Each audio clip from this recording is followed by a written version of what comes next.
નમસ્કાર મિત્રો, હર હર મહાદેવ, રાધે રાધે, જય બાગેશ્વર ધામ સરકાર। મિત્રો, સામુદ્રિક શાસ્ત્રમાં ઘણી બધી બાબતોનો ઉલ્લેખ કરવામાં આવ્યો છે જેના વિશે માણસે જાણવું જોઈએ। તેમાંથી એક વિષય છે આજના વિડીયોમાં આપણે જાણીશું કે વાત વાતમાં રડતી સ્ત્રીઓ વિશે।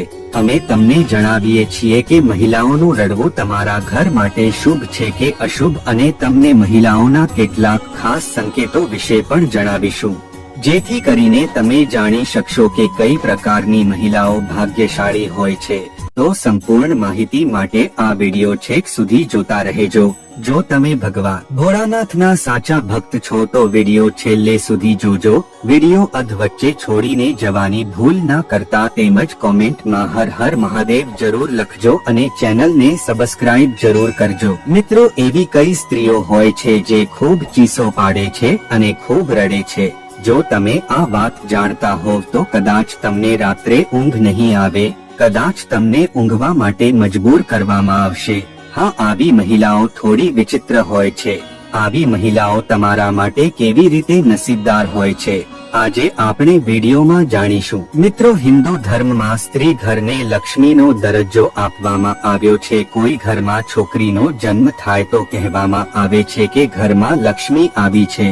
તેમજ લગ્ન પછી જ્યારે પુત્રવધુ ઘરમાં પ્રવેશે છે ત્યારે તે ઘરની લક્ષ્મીનો દરજ્જો પણ આપવામાં આવ્યો છે। સામાન્ય રીતે દરેક દીકરી તેના માતા પિતા માટે નસીબદાર હોય છે, પરંતુ સામુદ્રિક શાસ્ત્રમાં તે ભાગ્યશાળી છે। સ્ત્રીઓની કેટલીક વિશેષતાઓ જણાવવામાં આવી છે। તો મિત્રો, ચાલો સાંભળીએ કે ગુરુજી પાસે કે ગુરુજી શું કહે છે। ચાલો આ વિશે જાણીએ, જે વિશેષતા છે જે મહિલાઓને તેમના માતા પિતા, પ્રેમી, પતિ અને પરિવાર માટે નસીબદાર બનાવે છે। પરંતુ તે પહેલા મિત્રો, મારી તમને વિનંતી છે કે વિડીયો લાઈક કરો, તમારા મિત્રો સાથે શેર કરો, અને જો તમે હજુ સુધી ચેનલ સબસ્ક્રાઇબ નથી કરી તો સબસ્ક્રાઇબ કરો અને બેલ આઇકોન દબાવો। મિત્રો, નંબર 1, ગુલાબી પગ એ સ્ત્રીઓ છે જેમના પગનો રંગ ગુલાબી અને ખૂબ જ નરમ હોય છે। તેઓ ગુલાબી અને સંપૂર્ણ વિકસિત હોય છે। તેઓ તેમના પતિ અથવા પ્રેમીને ખૂબ ખુશ રાખે છે અને તેમને સંબંધોમાં રસ એવો હોય છે કે તેઓ હંમેશા તેમની નજીક રહેવા માંગે છે। જે સ્ત્રી તેના પરિવાર માટે ખૂબ જ ભાગ્યશાળી માનવામાં આવે છે। તો નંબર મિત્રો, અંગૂઠાની લંબાઈ। દરેક અંગૂઠાની લંબાઈ સરખી હોય છે। તે સ્ત્રી તેના સમગ્ર જીવનમાં માત્ર સુખ જ પ્રાપ્ત કરે છે અને તેના પરિવારને પણ ખુશ રાખે છે। નંબર 3, પગના તળિયા। સમુદ્રી શાસ્ત્ર અનુસાર જે મહિલાઓના પગના તળિયાની નીચે ત્રિકોણનું નિશાન હોય છે તેઓની સમજ સારી હોય છે અને જ્ઞાથી તે પોતાના આખા પરિવારને દરેક સંભવ મદદ કરે છે અને પરિવારને ખુશ રાખે છે। તમે તમારા વડીલો પાસેથી સાંભળ્યું જ હશે કે તિરાડની એડી ઘરમાં ગરીબી લાવે છે। ખરેખર મિત્રો, જે સ્ત્રીઓના તળિયા સપાટ હોય છે તેનું નસીબ હંમેશા સાથ આપે છે। તેમને જીવનમાં બહુ ઓછી મુશ્કેલીઓમાંથી પસાર થવું પડતું હોય છે। આવી સ્ત્રીઓ પર ભગવાનના આશીર્વાદ હંમેશા બની રહે છે।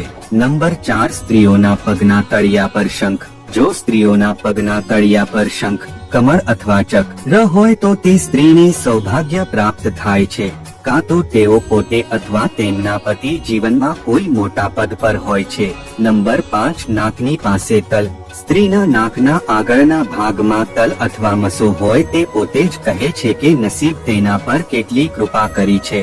નંબર 6, નાભી। જે મહિલાઓની નાભીની આસપાસ કાળો તલ હોય છે અથવા જો નીચે મસો હોય તો તે તેના પરિવાર માટે ખૂબ જ નસીબદાર છે। તેનું જીવન સુખ અને સમૃદ્ધિ સાથે પસાર થાય છે। નંબર 7, અંગૂઠો।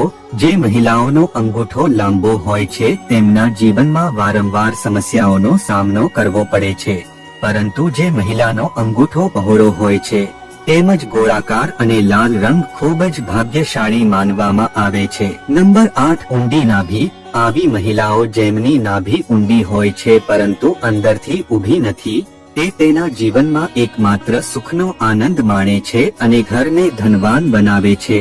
નંબર 9, નરમ ગાલ। હા મિત્રો, નરમ ગાલવાળી સ્ત્રીઓ જીવનનો આનંદ માણે છે। પોતાની જાતને અને પોતાના પરિવારને પણ માત્ર સુખ જ આપે છે। નંબર 10, મોટી આંખો। હરણ જેવી મોટી આંખોવાળી મહિલાઓના જીવનમાં પ્રેમ અને ખુશી હંમેશા રહે છે. તેમની આંખો તેમના પરિવાર માટે ખૂબ જ ભાગ્યશાળી હોય છે. નંબર 11, જે મહિલાના શરીરની ડાબી બાજુએ વધુ કાળા તલ અથવા મસા હોય છે તે દરિયાની જેમ શાંત સ્વભાવની હોય છે. શાસ્ત્રો અનુસાર તે મહિલાઓ તેમના પરિવાર માટે ખૂબ જ ભાગ્યશાળી સાબિત થાય છે. નંબર 12, કપાળ પર કાળો તલ. જે સ્ત્રીના કપાળની મધ્યમાં તલ હોય છે તેના લગ્ન ખૂબ જ ધનવાન અને સમૃદ્ધ વ્યક્તિ સાથે થાય છે. મિત્રો, નંબર 13, જ્યારે કોઈ સ્ત્રી ચાલે છે ત્યારે ધૂળ ઉડે છે. જો તેના પગલે ધૂળ સતત ઉછળતી હોય તો આવી સ્ત્રી તેના પરિવાર માટે શર્મનું કારણ બને છે. નંબર 14, ગોળાકાર એડી. જે સ્ત્રીના ડાબા પગની એડી ગોળ અને નરમ હોય છે તે જીવનભર સુખ સુવિધાઓ ભોગવે છે અને તેનો પરિવાર પણ ખુશ રહે છે. નંબર 15, દાંત લાંબા.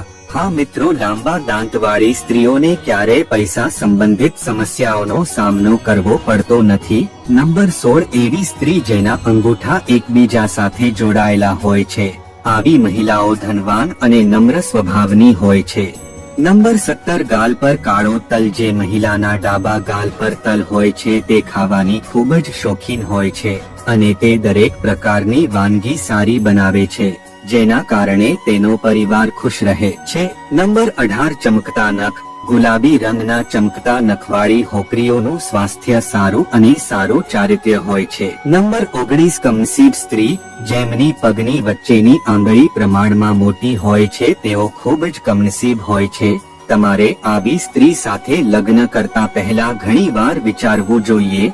હવે મિત્રો, તમને જણાવીશું કે જે સ્ત્રીઓ વાત વાત પર રડે છે તે તમારા માટે કેવી હોઈ શકે છે.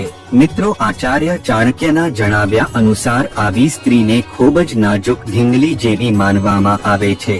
તેથી ચાણક્ય કહે છે કે જે મહિલાઓ વારંવાર રડે છે તેનું ચરિત્ર થોડું વિચિત્ર હોય છે. ચાણક્ય આ વિશે શું કહે છે તે જાણીએ મિત્રો. નંબર 1, ચાણક્ય કહે છે કે મહિલાઓમાં પુરુષો કરતા વધુ સહનશક્તિ હોય છે. જ્યારે સ્ત્રી દરેક મુદ્દા પર રડે છે ત્યારે તમારે તેનું સન્માન કરવું જોઈએ. ચાણક્યના મતે આવી સ્ત્રી ફરી જીવનમાં બીજી વાર નથી મળતી. આવી સ્ત્રીઓને કોમળ અને સાચા હૃદય વાળી માનવામાં આવે છે. નંબર 2, ચાણક્યના મતે જે સ્ત્રી વાત વાત પર રડે છે દરેક મુદ્દા તે રડે છે. આવી સ્ત્રીઓ પોતાના પતિથી તેના પ્રેમીથી ક્યારેય દૂર રહેવા માંગતી નથી. આવી મહિલાઓ પરિવાર માટે ખૂબ જ શુભ અને સારી માનવામાં આવે છે. સોફ્ટ દિલની હોવા ઉપરાંત તેઓ દરેકની ભાવનાઓનું સન્માન પણ કરે છે. આવી મહિલાઓએ ક્યારેય પરેશાન ના કરવી જોઈએ. ભલે તેમની કોઈ ભૂલ હોય તો પણ તેમના પર ગુસ્સે ના થવું. આવી સ્ત્રી જે તમારા માટે સારી માનવામાં આવે છે. નંબર 3, આચાર્ય ચાણક્ય કહે છે કે સ્ત્રીઓ રડવા અને બૂમો પાડવાથી અનેક પ્રકારના જીવલેણ રોગો મટે છે અને રડવાથી મન શાંત થાય છે અને દિલ પણ હળવું થાય છે. ચાણક્યના મત મુજબ રડવાથી તણાવ વગેરે પણ દૂર થાય છે. નંબર 4, જે મહિલાઓ વાત વાત પર રોવે છે તે દરેકના નસીબમાં હોતી નથી. તેમનું દિલ નાજુક ઢીંગલી જેવું હોય છે. રડતી સ્ત્રીઓ કોઈનું દિલ તોડતી નથી. પછી ભલે તેનું દિલને કેમ તોડવું પડે તો પણ તે બીજાની લાગણીઓનું ખૂબ જ સન્માન કરે છે. જે સ્ત્રીઓ ખૂબ રડે છે તે પોતે દુઃખી રહે છે પણ બીજાનું મન રાજી કરવામાં કોઈ કસર છોડતી નથી. જે સ્ત્રીઓ ખૂબ રડે છે તે ઘાતક નથી કોઈ પણ રીતે. જો તમે તેમના હૃદયમાં જોશો તો તે દુઃખથી ભરેલું હોય છે અને તમારે તેમનું સન્માન કરવું જોઈએ. આવી સ્થિતિમાં તમારે તેમનું સન્માન કરવું જોઈએ. તમારે ક્યારે તેમનું દિલ તોડવું જોઈએ નહીં. આવી સ્ત્રીનું હૃદય તોડવું એ પાપ માનવામાં આવે છે. પરંતુ મિત્રો, ચાણક્ય એમ પણ કહે છે કે જે સ્ત્રીઓ વધુ પડતી રડે છે અને ચીસો પાડે છે તે તમારો વિનાશ પણ કરી શકે છે. આવી સ્ત્રીઓ તમારા મૃત્યુનું કારણ પણ બની શકે છે. ચાણક્ય કહે છે કે જ્યારે કોઈ સ્ત્રી ભૂલ કર્યા પછી પણ રડવા લાગે અને ચીસો પાડવા લાગે તો તમે સાવધાન રહેવું જોઈએ.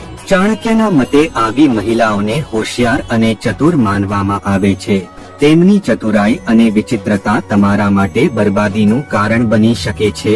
તમારે આવી મહિલાઓથી હંમેશા સાવધાન રહેવું જોઈએ. કોઈ પણ કારણ વગર રડવું એ વ્યક્તિની મૃત્યુનું કારણ પણ બની શકે છે. અને તે ઘરમાં કોઈના મૃત્યુ તરફ દોરી જાય છે. તો મિત્રો, અમારો વિડિયો તમને કેવો લાગ્યો? જો તમને ગમ્યો હોય તો કોમેન્ટ કરીને જરૂર જણાવજો અને કોમેન્ટમાં રાધે રાધે હર હર મહાદેવ જરૂર લખજો. આ વિડિયો લાઈક કરો, તમારા મિત્રો સાથે શેર કરો અને અમારી ચેનલને સબસ્ક્રાઇબ કરો. વિડિયો જોવા માટે તમારો ખૂબ ખૂબ આભાર.